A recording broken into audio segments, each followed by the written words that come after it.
और सज्जन, मैं colonel Sophia Qureshi और मेरे साथ विंग कमांडर व्योमिका सिंह आज आपको 6 से 7 मई 2025 की रात रात 1:05 से 1:30 के बीच भारतीय सशस्त्र बलों द्वारा अंजाम दिए गए ऑपरेशन सिंदूर के बारे में जानकारी देंगे।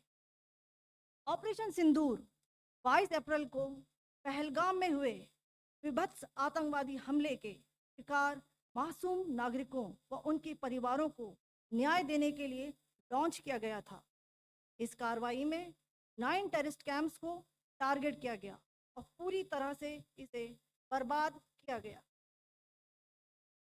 पाकिस्तान में पिछले 3 दशकों से टेरर इंफ्रास्ट्रक्चर का निर्माण हो रहा है। इसमें recruitment, indoctrination centres, training areas व लॉन्च पैड शामिल थे, जो पाकिस्तान और पाक अधिकृत जम्मू कश्मीर POJK दोनों में फैले हैं। Operation Sindoor was launched by Indian Armed Forces to deliver justice to the victims of Pahalgam terror attack and their families. 9 terrorist camps were targeted and successfully destroyed. Over the last 3 decades, Pakistan has systematically built terror infrastructure. It is a complex web of recruitment and indoctrination centers, training areas for initial and refresher courses, and launch pads for handlers. These camps are located both in Pakistan as well as Pakistan occupied Jammu and Kashmir areas. Some of the well-known training camps are located, as you can see on the screen. They are distributed from Sawai Nala in the north, counting to approximately 21, ending at Bhagalpur to the south. इन लक्ष्यों का चयन विश्वसनीय intelligence सूचनाओं के आधार पर हुआ ताकि आतंक गतिविधियों की रीढ़ तोड़ी जा सके, और यह खास ध्यान दिया गया कि निर्दोष नागरिकों और सिविलियन इंस्टॉलेशन को नुकसान न पहुंचे। The selection of these targets for Operation Sindoor was based on credible intelligence inputs and role of these facilities in perpetrating the terror activities. The locations were so selected to avoid damage to civilian infrastructures and loss of any civilian lives. This was done with due diligence, and the camps selected for targeting and their engagement will now be shown to you one by one. POJK के targets मैं आपको बताना चाहूँगी। सबसे पहले सवाई नाला camp Muzaffarabad, जो कि POJK के लाइन ऑफ कंट्रोल से 30 किलोमीटर दूर है। यह एक लश्कर तोयबा का ट्रेनिंग सेंटर था। 20 अक्टूबर 2024 सोनमर्ग, 24 अक्टूबर 24 गुलमर्ग, 22 अप्रैल 2025 पहलगाम, इन हमलों के आतंकियों ने यहीं से प्रशिक्षण लिया था। सैयदना बिलाल कैंप जफराबाद, यह एक जैश ए मोहम्मद का स्टेजिंग एरिया है। यह हथियार, विस्फोटक और जंगल सर्वाइवल ट्रेनिंग का केंद्र भी था। गुलपुर कैंप कोटली, यह LOC से 30 किलोमीटर दूर था। लश्कर तोयबा का बेस था, जो रजौरी पुंछ में सक्रिय था। 20 अप्रैल 2023 को पुंछ में और 9 जून 2024 को तीर्थ यात्रियों के बस हमले में यहीं से आतंकी को ट्रेन किया गया था।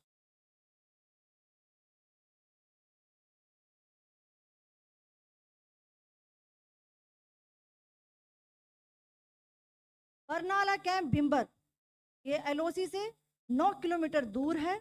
यहाँ पर हथियार हैंडलिंग, IED व जंगल सर्वाइवल का प्रशिक्षण केंद्र था। अब्बास कैंप कोटली,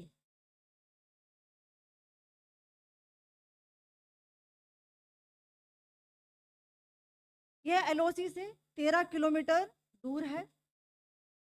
लश्कर तोयबा का फिदाइन यहाँ तैयार होता था। इसकी कैपेसिटी 15 टेररिस्ट को ट्रेन करने की थी।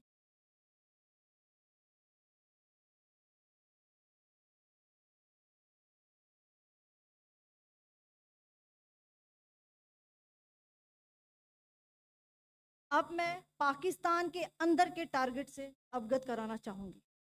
पहला, सर्जिकल कैंप सियालकोट। यह अंतर्राष्ट्रीय सीमा से 6 किलोमीटर की दूरी पर है, सांबा कठवा के सामने।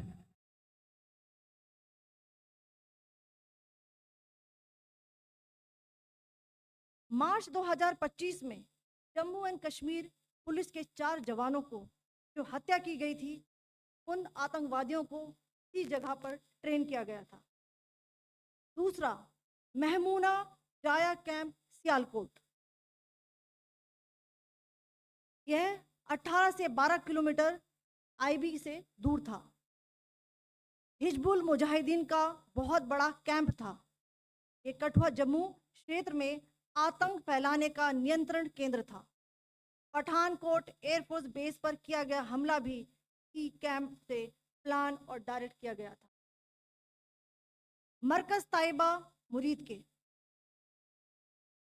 यह आईबी से 18 से 25 किलोमीटर दूरी पर है। 2008 के मुंबई हमले के आतंकी भी यहीं से प्रशिक्षित हुए थे। अजमल कसब और डेविड हेडली भी यहाँ ट्रेन हुए थे।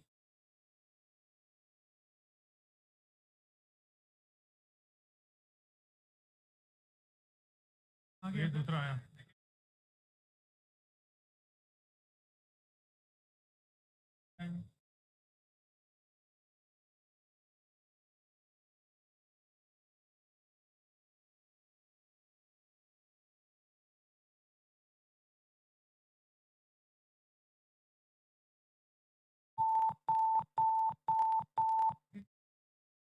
एंक्लोजर सेम ही है। Just hit the target.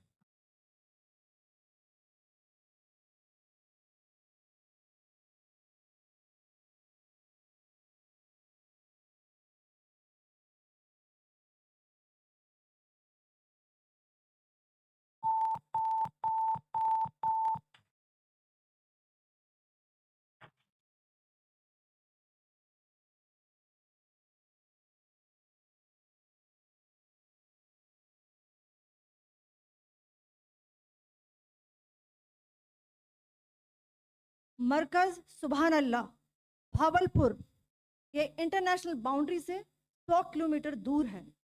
Jaish ए मोहम्मद का मुख्यालय था। यहाँ पर रिक्रूटमेंट, ट्रेनिंग व इंडोक्ट्रिनेशन का केंद्र भी था। शीर्ष आतंकी अक्सर यहाँ आते थे।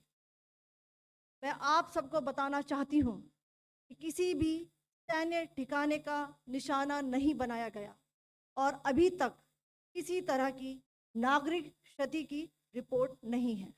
धन्यवाद। जय Hind. The strike on the terror camps were undertaken through precision capability, as shown to you. A niche technology weapons with careful selection of warheads was ensured so that there will be no collateral damage. The point of impact in each of the target was a specific building or a group of buildings. All the targets were neutralized with clinical efficiency, and the results reiterate the professionalism of the Indian Armed Forces in the planning and execution of their operations. No military establishments were targeted. India has demonstrated considerable restraint in its response. However, it must be said that the Indian Armed Forces are fully prepared to respond to Pakistani misadventures, if any, that will escalate the situation. Jai Hind, and thank you very much.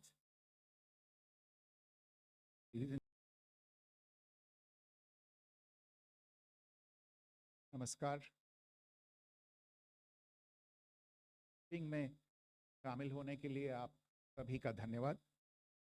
जैसा कि आप सभी जानते हैं, 22 अप्रैल 2025 को लश्कर ए तैयबा से संबंधित पाकिस्तानी और पाकिस्तान प्रशिक्षित आतंकवादियों ने भारत में जम्मू और कश्मीर के पहलगाम में भारतीय पर्यटकों पर बर्बरतापूर्ण हमला किया। 25 भारतीयों और एक नेपाली नागरिक को कायरतापूर्ण मौत के घाट उतार दिया गया। मुंबई के 26 नवंबर 2008 के हमलों के बाद ये भारत में हुई किसी आतंकवादी हमले में मारे गए आम नागरिकों की संख्या की दृष्टि से सबसे गंभीर घटना है। पहलगाम का हमला अत्यधिक बर्बरतापूर्ण था, जिसमें वहां मौजूद लोगों को करीब से और उनके परिवारों के सामने सिर पर गोली मारी गई। हत्या के इस तरीके से परिवार के सदस्यों को जानबूझकर आघात पहुंचाया गया। साथ ही उन्हें यह नसीहत भी दी गई कि वे वापस जाकर इस संदेश को पहुंचा दें। यह हमला स्पष्ट रूप से जम्मू और कश्मीर में बहाल हो रही सामान्य स्थिति को बाधित करने के उद्देश्य से किया गया था। चूंकि पर्यटन फिर से अर्थव्यवस्था का मुख्य आधार बन रहा था, इस हमले का मुख्य उद्देश्य इसे प्रतिकूल रूप से प्रभावित करना था। पिछले वर्ष आप सभी जानते हैं 2.25 करोड़ से अधिक पर्यटक कश्मीर आए थे। इस हमले का मुख्य उद्देश्य इसलिए संभवतः यह था कि इस संघ राज्य क्षेत्र में विकास और प्रगति को नुकसान पहुंचाकर इसे पिछड़ा बनाए रखा जाए और पाकिस्तान से लगातार होने वाले सीमा पार आतंकवाद के लिए उपजाऊ जमीन बनाने में सहायता की जाए। हमले का यह तरीका जम्मू और कश्मीर और शेष राष्ट्र दोनों में सांप्रदायिक दंगे भड़काने के उद्देश्य से भी प्रेरित था। इसका श्रेय सरकार और भारत के सभी नागरिकों को दिया जाना चाहिए कि इन प्रयासों को विफल कर दिया गया। एक समूह ने खुद को रेजिस्टेंस फ्रंट TRF कहते हुए इस हमले की जिम्मेदारी ली है। यह समूह संयुक्त राष्ट्र द्वारा प्रतिबंधित पाकिस्तानी आतंकवादी समूह लश्कर-ए-तैयबा से जुड़ा हुआ है। ये उल्लेखनीय है कि भारत ने मई और नवंबर 2024 में संयुक्त राष्ट्र की 1267 कमेटी की सैंक्शंस मॉनिटरिंग टीम को अर्धवार्षिक रिपोर्ट प्रस्तुत की थी, जिसमें TRF के बारे में साफ इनपुट दिए गए थे। इससे पाकिस्तान स्थित आतंकवादी समूहों के लिए कवर के रूप में TRF की भूमिका सामने आई थी। इससे पहले भी दिसंबर 2023 में भारत ने इस टीम को लश्कर-ए-तैयबा और जैश-ए-मोहम्मद के बारे में सूचित किया था, जो TRF जैसे छोटे आतंकवादी समूहों के माध्यम से अपनी गतिविधियों को संचालित कर रहे हैं। इस संबंध में 25 अप्रैल को UN सिक्योरिटी काउंसिल प्रेस वक्तव्य में TRF के संदर्भ को हटाने के लिए पाकिस्तान के दबाव पर भी ध्यान दिया जाना चाहिए। पहलगाम आतंकवादी हमले की जांच से पाकिस्तान के साथ आतंकवादियों के संपर्क उजागर हुए हैं। रेजिस्टेंस फ्रंट द्वारा किए गए दावे और लश्कर-ए-तैयबा से ज्ञात सोशल मीडिया हैंडल द्वारा इसको रीपोस्ट किया जाना इसकी पुष्टि करता है। चश्मदीद गवाहों और विभिन्न जांच एजेंसियों को उपलब्ध अन्य सूचनाओं के आधार पर हमलावरों की पहचान भी हुई है। हमारी इंटेलिजेंस ने इस टीम के योजनाकारों और उनके समर्थकों की जानकारी जुटाई है। इस हमले की रूपरेखा भारत में सीमा पार आतंकवाद को अंजाम देने के पाकिस्तान के लंबे ट्रैक रिकॉर्ड से भी जुड़ी हुई है, जिसके लिखित और स्पष्ट दस्तावेज उपलब्ध हैं। पाकिस्तान दुनिया भर में आतंकवादियों के लिए एक शरण स्थल के रूप में पहचान बना चुका है।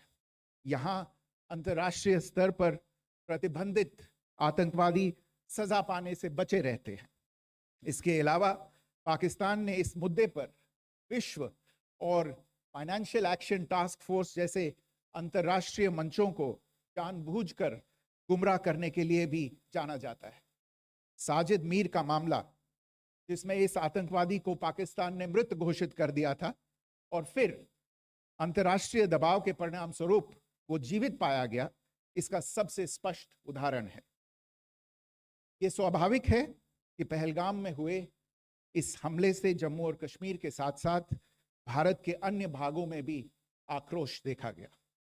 हमलों के बाद भारत सरकार ने स्वाभाविक रूप से पाकिस्तान के साथ संबंधों को लेकर कुछ कदम उठाए। आप सभी उन निर्णयों से अवगत हैं जिसकी घोषणा 23 अप्रैल को की गई थी। तथापि ये आवश्यक समझा गया कि 22 अप्रैल के हमले के अपराधियों और उनके योजनाकारों को न्याय के कटघरे में लाया जाए।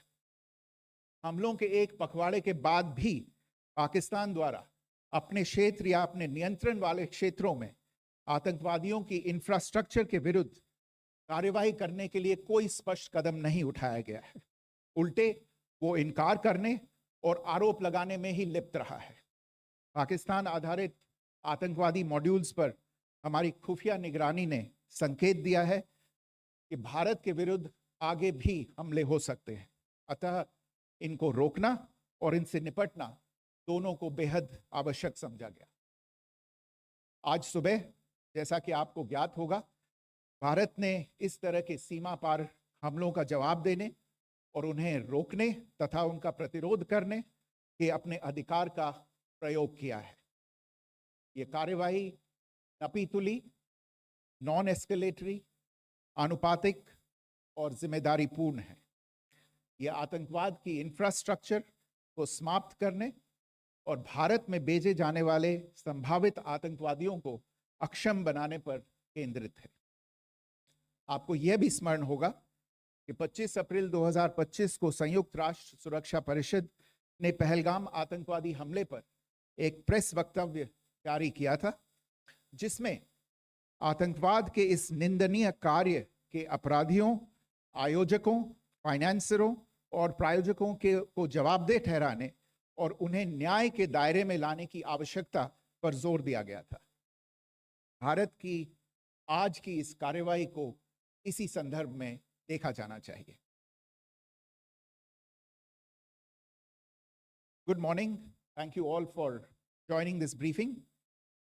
As you are all aware, on April 22, 2025, Pakistani and Pakistan-trained terrorists belonging to the Lashkar-e-Taiba